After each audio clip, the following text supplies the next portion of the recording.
everybody. My name is Pastor Luke, and I'm on staff here at Valley Baptist Church, and I'm excited to be bringing you this brand new video series called 20 Tips for Christian College Students. College can be a great time in any person's life. It is the catalyst for who you will be for the rest of your life. I enjoyed my college years and experienced amazing changes in my life. It was a time when my parents' faith changed to my faith. It was when my parents' rules began to make sense, and I instituted them in my own life. Many of those things came because of mistakes and failures along the way. But luckily, I wasn't alone or on my own. I had friends and mentors and professors that helped me along the way. I began reflecting on how I could help Christian college students navigate these exciting and challenging years. I began planning and researching, and as I did, I came across an article by Kevin Holleran called 20 Tips for Christian College Students. I realized I couldn't put it better myself. So over the next 4 videos, I'm going to share with you Kevin's 20 tips along with my own experiences to help you navigate your college years as a Christian. The first tip is this: put the Lord first in all you do. God doesn't have any grandchildren. That means your parents' faith, if your parents are believers, needs to become your own. And that doesn't just happen at a Christian school. You can follow Christ at a secular school. You can reject Christ at a Christian school and vice versa. Prioritize the spiritual disciplines by studying your Bible, meditating on its truth like Psalm 1 says, and dedicating yourself to prayer. Knowing Jesus is infinitely more rewarding than any profession, relationship, experience, or temporary pleasure this world can provide. That may sound crazy, but it is 100% biblical. You make known to me the path of life. In your presence there is a fullness of joy. At your right hand are the pleasures forevermore. Psalms 16:11. The second tip is make sure your best friends love Jesus. And this is one that's very important.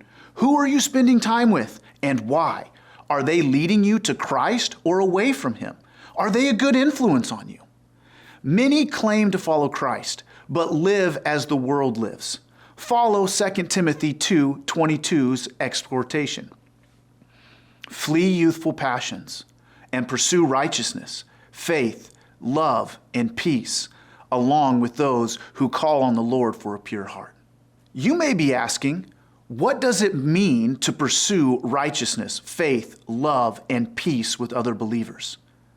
It means seeking God together, reading the Bible together, praying together, wake up at 6 a.m., I know it's early, and seeking the Lord through prayer and meditation on His Word together. You will grow deeply in your friendships and rejoice together in how the Lord will and is changing your life.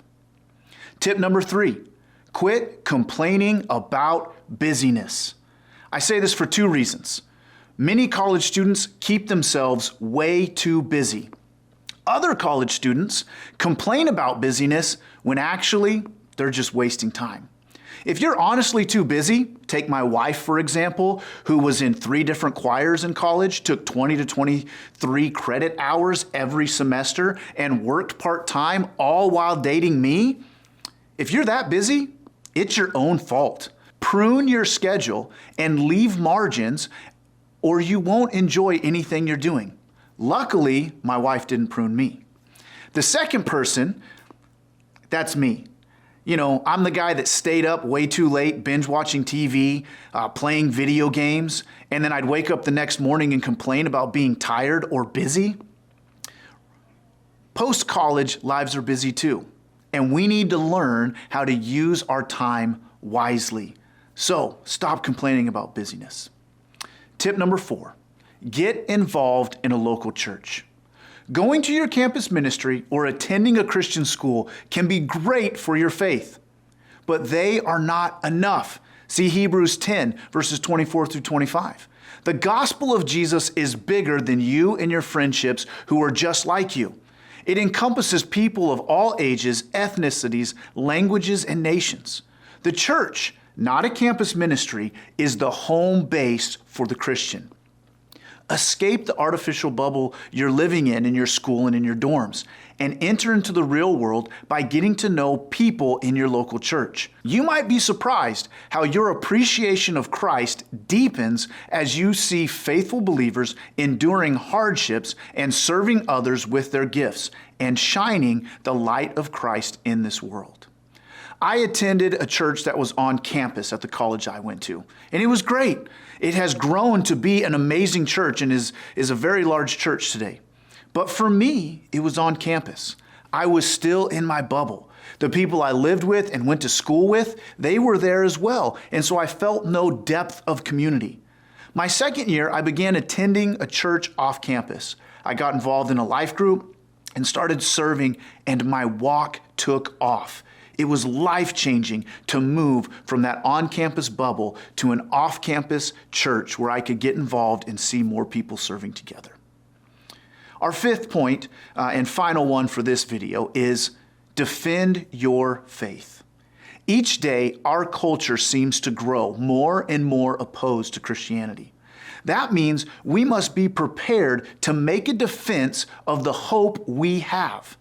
Don't shy away from doubts or questions on today's issue like sexuality, gender, biblical authority, but engage in trustworthy resources to separate truth from lies. I would recommend several places to go. Number one is where you're at right now, VBU, with Pastor Eric and our other pastors as it grows. You can also go to Stand to Reason. You can go to YouTube and look at the 1 Minute Apologist and Cross-Examined with Frank Turek. You can also go to the website of Reasonable Faith with William Lane Craig for videos and web resources. All great resources. If you're more of a book reader, I would recommend I Don't Have Faith to Be an Atheist by Frank Turek and Norman Geisler. And I would recommend Is God a Moral Monster by Paul Copan. Don't be afraid to share the Christian perspective on these issues. The world desperately needs truth and the hope of Christ in a sea of life-destroying and eternity-damning lies. Well, I hope you've enjoyed these first 5 tips. Check out our next video where we will talk about the value of education, how to enjoy it, and who to look for help. Have a great day. God bless.